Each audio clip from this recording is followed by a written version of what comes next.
My name is Eugene Harrison. I'm a 35-year-old office worker. I work in IT, but I'm essentially a gopher. I was hired by this company about 6 months ago. It's a company mainly engaged in system development, and I take on various chores, such as making copies, to help other employees carry out their work smoothly. You could say my days are busy and fulfilling. However, since my early days at the company, I've been branded as an engineer who isn't much use. Thanks to this, there's no one in my department who has the time to chat with me outside of work. I've gotten used to eating my lunch alone on the rooftop during my break. Then, a change came to my daily life. In April, there was a personnel change, and the boss who had been overseeing the department was transferred. The new boss, it seemed, wasn't an engineer. Apparently, she was chosen to oversee the department because of her high ability to manage employees. I remember the boss who was transferred murmuring about how our engineers often work overtime and how the overtime pay has become a problem. It's probably a personnel change to thoroughly address that issue. The new boss is a stunning beauty, and the men in the department were all abuzz when she made her inaugural address. I'd heard the rumors that she was beautiful, but she was even more gorgeous than the rumors suggested. I was smitten at first sight. Her name is Jennifer Parker. She's 5 years younger than me. She looks mature and competent. Not at all what you'd expect from someone younger than you. Like the other male employees, I quickly became a fan of Jennifer. However, she was not particularly kind to me. She saw me as an employee who can't do his job. I quickly realized that she's been closely observing the behavior of the employees in order to understand the state of the department. About a week later, she began to distribute tasks among the employees. It was astonishingly perfect. After a month, both overtime and errors dropped significantly. Even right before the project deadline, the employees' morale was high. The employees' frustrations dramatically reduced after Jennifer was transferred. I was really grateful, as it felt like I was the one who had to bear the brunt of the frustrations at work every day. Jennifer's arrival coincided with the project deadline, so the welcoming party was postponed, and it was only held about a month and a half later. By that time, Jennifer had already integrated herself into the department, and the drinking party was casual and lively, like a no-holds-barred kind of atmosphere. Since it was right after the project deadline, everyone's spirits were high. I've never really been a fan of alcohol, and I don't drink at social gatherings. I'd sit there drinking my soft drink, watching everyone get progressively drunker. Not many people struck up a conversation with me at the gathering. The new recruits like Sally and her group would talk to me, but I reckon that'll change by the time winter rolls around. Just as I was engaging in travel discussions with the younger ones, Jennifer joined the conversation. She appeared to have been coerced into drinking quite a bit, and she was thoroughly inebriated, to put it mildly. Her eyes were half closed, a far cry from her usually sharp and focused demeanor. "You've had too much to drink, Jennifer," I pointed out, steadying her as she struggled to sit upright. The new recruits looked worried too. "I'm not drunk. You're all just making fun of me." She giggled while denying it. This wasn't good. She was clearly intoxicated. "Stop talking only to the younger ones, Eugene. Talk to me too. Or don't you want to mingle with a younger female boss?" she said, leaning in closer to me, clearly fueled by the alcohol. I wanted to create some distance, but I had the feeling that if I did, she might tumble out of her chair. The new recruits, likely scared of being caught up in this situation with a boss, made a hasty retreat, leaving Ms. Jennifer and me alone at a corner table. "Come on, Jennifer, sit straight," I said, trying to push her upright by the shoulder, but she was swaying and struggling to find her balance. "Can't you lend me your shoulder? It's not like it's going to decrease." She slurred, hardly forming her words properly. Acting like a child, she was swinging her legs, and one of her high heels went flying under the table. Jennifer was surprised to find his shoes missing and stuck her face under the desk. The next moment, she started laughing uproariously. "You always put on such a serious face, Eugene, but I can tell you're really good at your job. You think you've got me fooled, but you're just underestimating me," she said, puffing out her cheeks. This caught me off guard. As far as I knew, only the CEO was aware of my background, and it seemed unlikely that Jennifer would have been informed. Did she notice something from the way I usually act? "You're underestimating me," she yelled, playfully punching me with a weak cat punch. "I have two things I don't like: alcohol and drunks." This was getting out of hand. "Could someone give me a hand with Jennifer, please?" I called out to the bustling tables around us, and a colleague came over to help the drunk Jennifer. Even as she was being led away, she didn't let go of my arm. Jennifer's colleague, Jane, who joined the company at the same time as her, informed me that she had asked Jennifer's sister to pick her up. A taxi was on its way. Despite her low alcohol tolerance, she loves her booze, Jane chuckled, sharing some inside information. By this point, Jennifer had started dozing off, still clinging to my arm. "You've become her favorite," Jane laughed as she observed this. Jennifer's pickup arrived about 15 minutes later. "I apologize for the trouble my sister has caused," a woman who looked strikingly like Jennifer said when she arrived. But her vibe was completely different. She clearly didn't seem like a corporate worker. "Excuse me, I'm Kate, Jennifer's sister. I'm sorry for any trouble she's caused." Her sister deeply apologized to me, making me feel somewhat embarrassed. She had a cab waiting outside the bar, so I helped Jennifer to the cab. During this time, I noticed that Kate kept glancing at me. Is there something on my face?" I asked while checking my face with my hand. Kate shook her head and said, "No. Are you a systems engineer?" I was asked by Kate, and I explained my job to her. I admitted that I was a systems engineer, but mostly worked on various tasks. At this, Kate tilted her head curiously. Her gesture seemed youthful, and I found it adorable. At the same time, something in my memory was nagging at me. I recalled feeling the same uneasy sensation when I first met Jennifer. The inexplicable unease continued even after they got in the cab and left.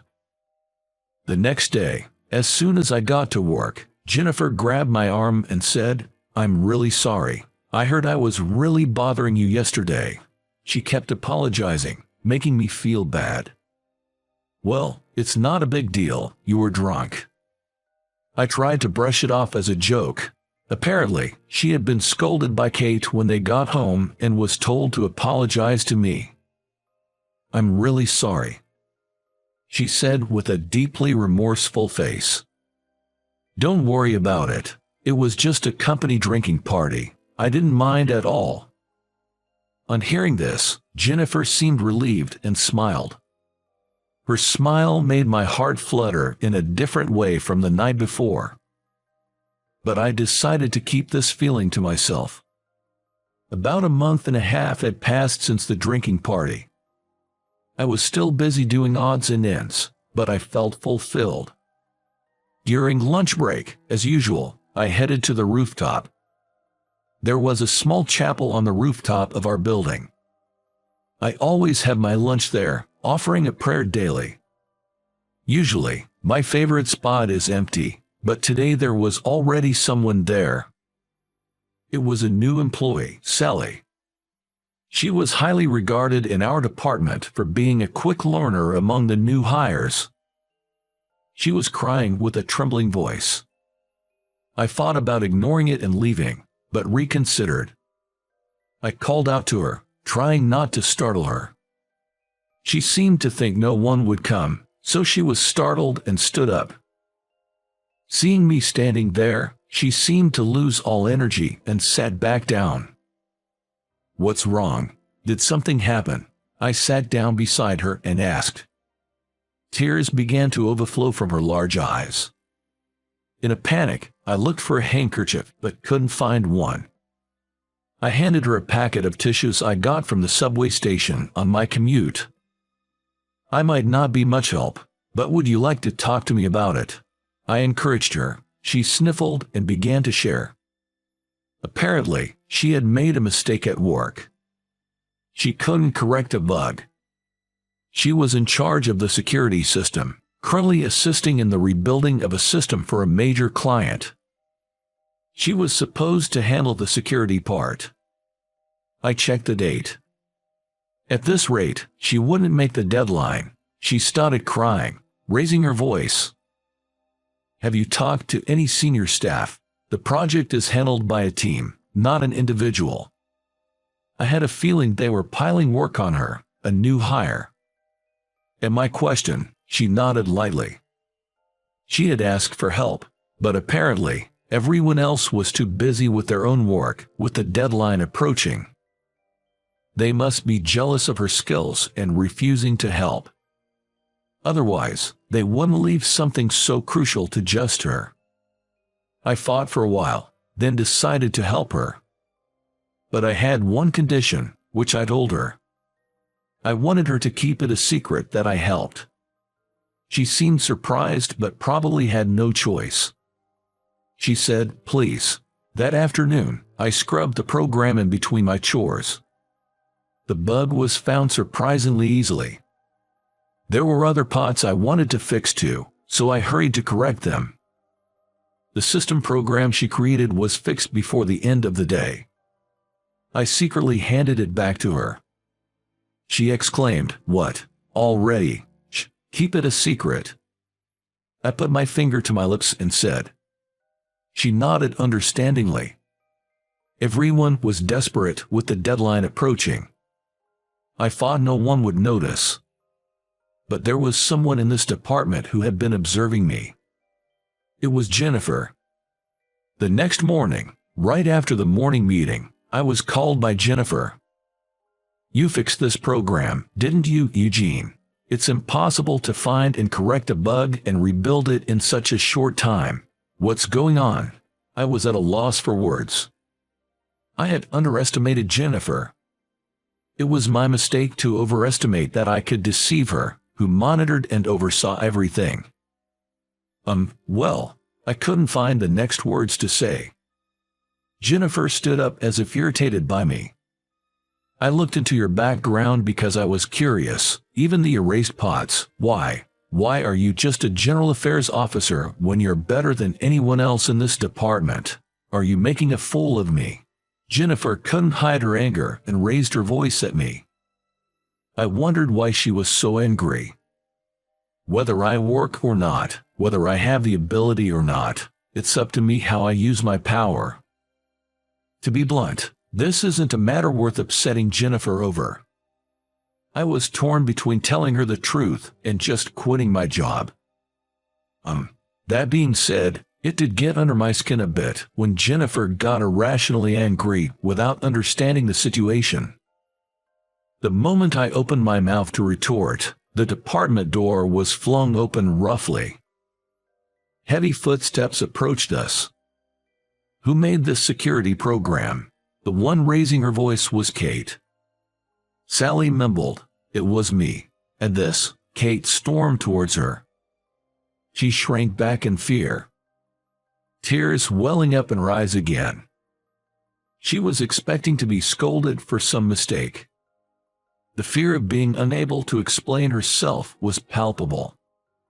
Panicked, I stepped forward. It was me. I did it, and raised my hand, identifying myself to Kate. She halted and turned around to face me. Then she grinned. I thought so. Why, Kate? I asked Jennifer. Kate is a white hat hacker hired by this company. It's her job to find vulnerabilities by breaking the security we build. My program was handed over to Kate last night. Apparently, she's been making a fuss since seeing it. Kate, standing before me, looked at me intently. It's been a while, Eugene. Don't you remember me? She grabbed her long hair in one hand and tied it up into a ponytail. I did recognize that look. Wait, why? My memories rushed back to high school. That was during an IT exchange program over summer vacation. It was a government plan program to teach system programming to students in the UK. I remember being among those handpicked from various places. We didn't interact much due to the age gap, but she, as an elementary schooler, would often engage me in conversation. That was Kate. Her hacking skills overshadowed those of the college and high school students that were with us, and I remember being astounded.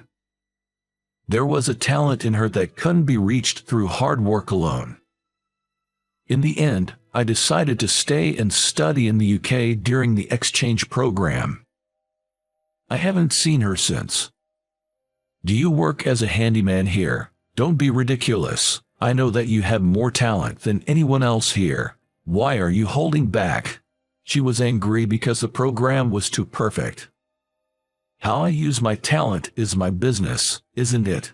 Even though she doesn't know a thing, she imposes her opinions, and I can't hide my irritation anymore. In the midst of our glaring, Jennifer steps in between us. And in the next moment, she slapped my cheek with a resounding smack. For a moment, I couldn't comprehend what had happened to me. When I realized it wasn't Kate who slapped me, but Jennifer, I was truly shocked. Why don't you utilize your talents? Why? I longed for that talent so much I could choke. While receiving the same gift as Kate, why?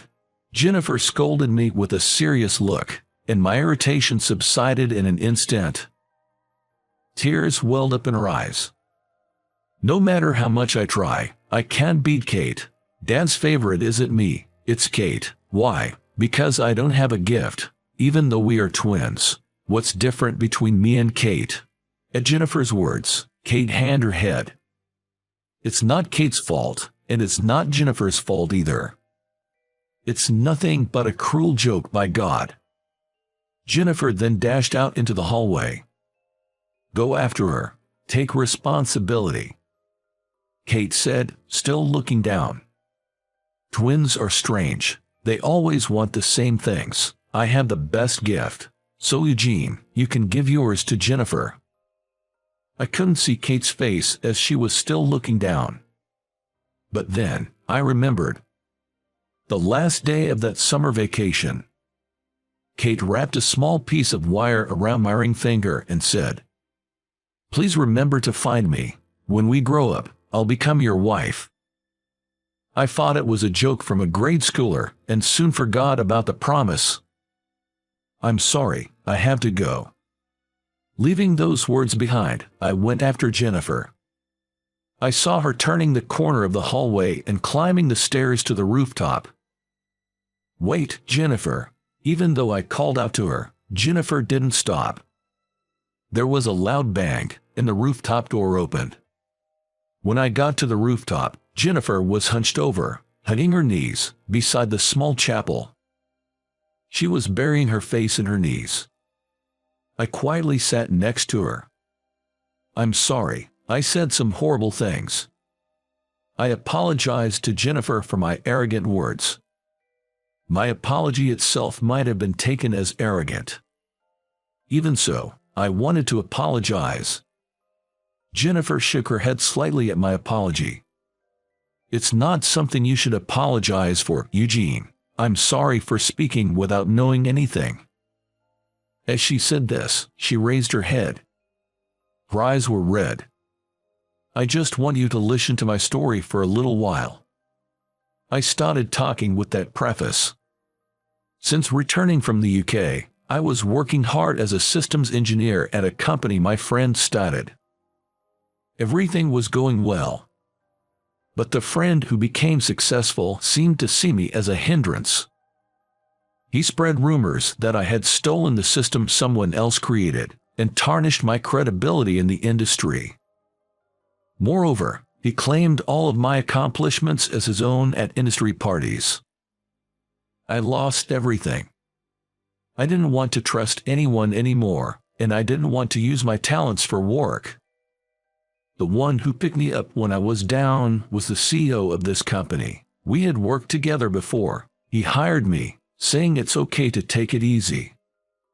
This was a story I had never told anyone. Jennifer listened to my story with a serious expression. After speaking out, I felt a strange sensation, as if a weight had been lifted from my chest. I tried hard, but I was never good enough. I don't have the talent or the sense like Kate. That's why I worked hard to acquire other talents. To be successful as a career woman.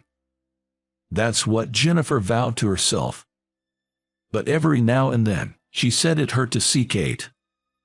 She explained that she was angry at me for holding back my talents even though I had them.